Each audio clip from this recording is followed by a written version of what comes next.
Victory 13-2 into victory 11-1. We're going to have a couple of interviews for you here.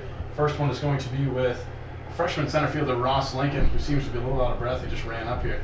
So we will turn his mic on. So Ross, you are live and on the Ravens Sports Network. Great first game today, great second game today. Good team day for you guys. Yeah, definitely. Basically, we just got out there, jumped to early leads, and kind of buried them early, which was nice, and it's easy for the pitchers when we do that. So we had a little bit of a debate going on up here. There was a lot of wind going out to right field. Does the homer get out in game one without the wind? Absolutely. Absolutely.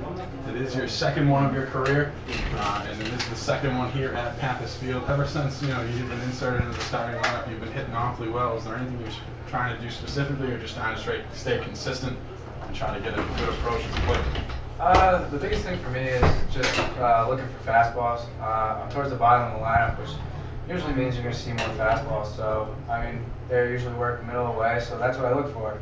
And I try to jump on the fastball early because every pitcher's trying to get ahead. So that's what I do. I just look early, fastball. And it's been working. So in your first at-bat in game one, you had a double down the right field line. Is there anything you picked up in that at-bat that helped you hit the home run in the second at-bat? I know it was a first pitch fastball.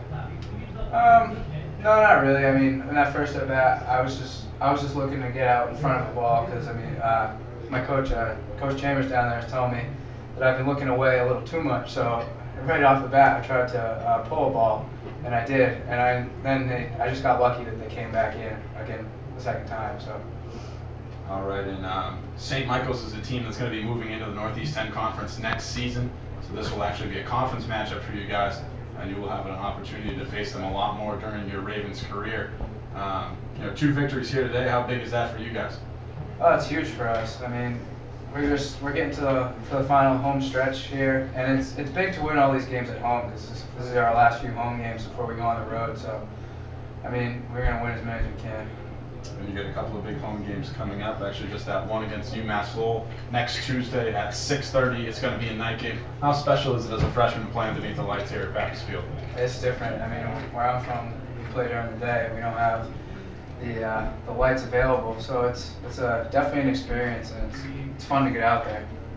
All right, Ross, thank you for joining us. Yeah, thanks for having me. We'll take a short break here, and we will bring you Darryl Ingui. It is a member of a Ravens coaching staff as well. So as Ross ushers out, we will usher one of them in.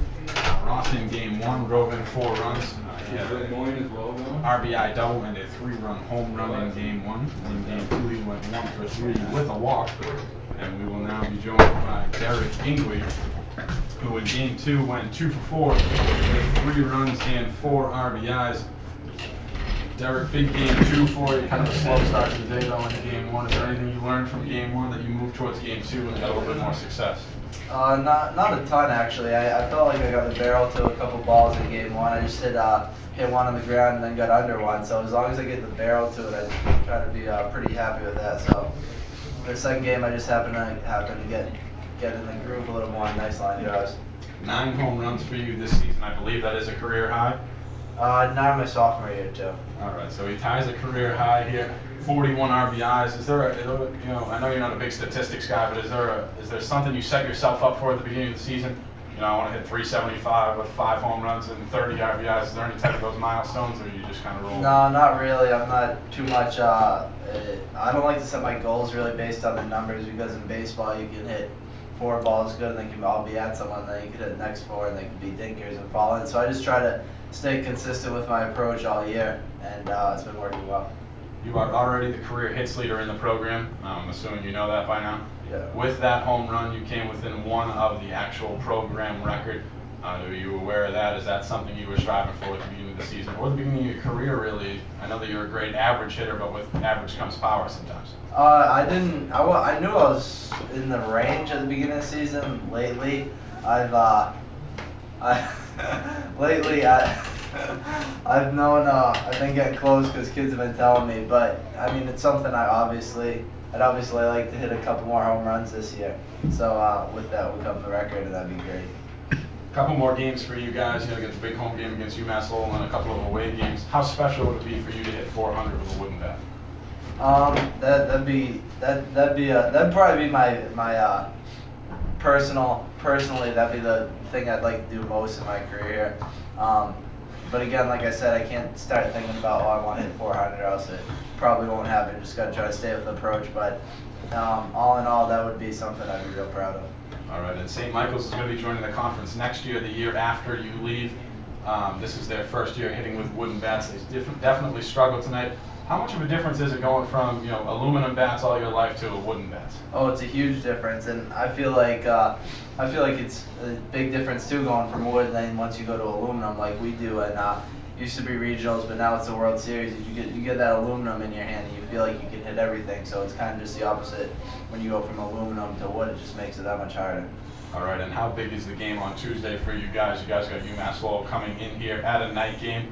It'll be your final night home game here on Pappas Field. How important is that for the team, and then how special is that going to be for you guys? That's going to be special for the seniors going away, and UMass Lowell is always a good team, so that's a real big game for us to get a win there and go out on a good note these last couple of regular season games. All right, well, good luck with the season for your personal stats and for the team as well. All right, and I'm sure we'll talk to you again soon. All right, thanks. All right, so as Derek Ingui ushers out, we will bring in one of the Ravens coaching staff members here, as we are brought to you live on Ravens Sports Network. We are joined by one of the pitching coaches here, Cote. He is a graduate assistant of the program and a Franklin Pierce grad and a former Franklin Pierce Raven. Tom, 2 big wins today against a team that's going to be in the conference next year. How important is it for you guys to get these W's while you're at home, and then not only that, but set the tone for the next time you guys see them? I mean, today was just a good day overall for us. We hit it, we pitched it.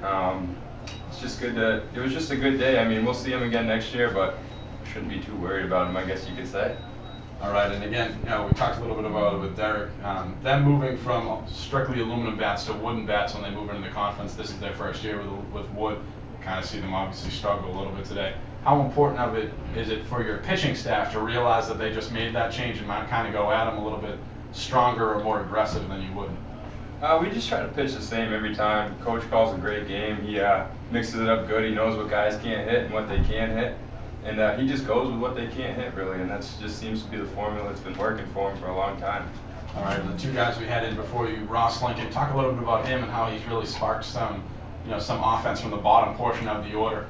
He started out 9, 8, 7. He's been building his way up as well. Yeah, that's huge. I mean, anytime you can get production out of an 8-hitter, 9-hitter freshman, he's playing center field. He's just been doing a lot for the ball club to help us win.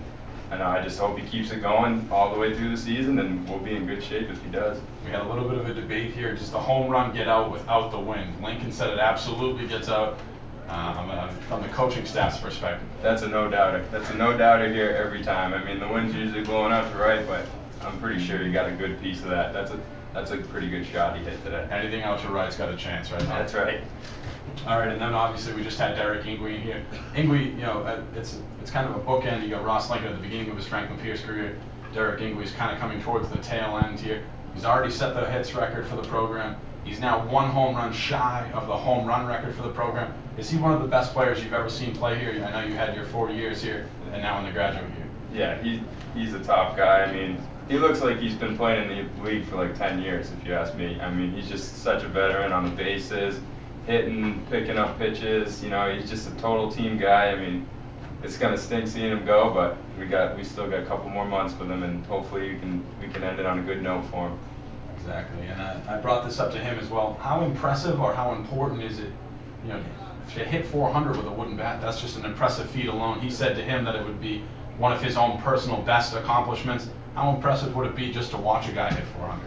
It's very impressive. I mean, he's the type of guy that doesn't even think about hitting 400 either. He just goes in there with the same mindset every day, just tries to do the same thing he does every day, and he's just been consistent this year. I mean, to hit 400, that's ridiculous, but I mean, he deserves it and he's worked for it, and it's paying off. All right, and then just a couple more questions here. The pitching staff today, everybody got a little bit of work in. Joey Flynn, Kevin McGowan, you saw Ryan Leach in game 1, Downing, Hathaway, all just kind of getting their work in for the relievers. For the starters, is there anything that really stood out to you? I mean, Downing had 8 strikeouts in 5 innings. Hathaway appeared to be all right.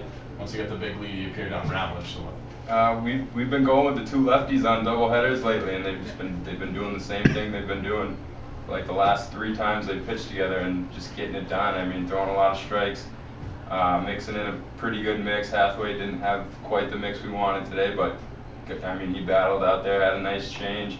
And then it was just good to see Magoo throw the ball hard, and Joey Flynn and Ryan Leach, they did a great job for us today, and it's something we can build on.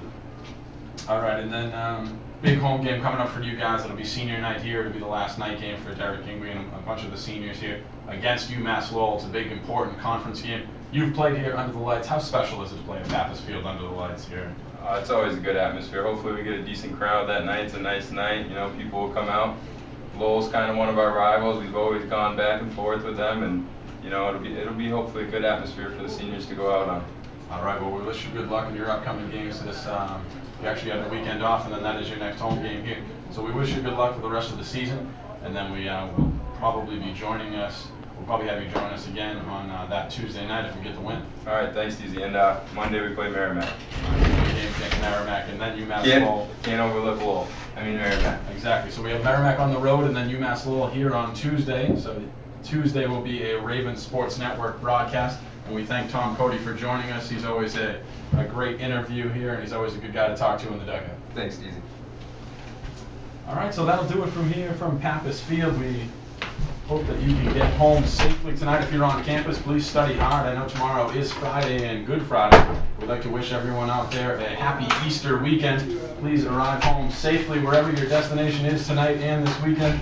And we will be back to you live Tuesday night from the Ravens Sports Network press box up here at Pappas Field. We again thank you for joining us. Ravens sweep the doubleheader against St. Michael's College Purple Knights. Thank you again for joining us.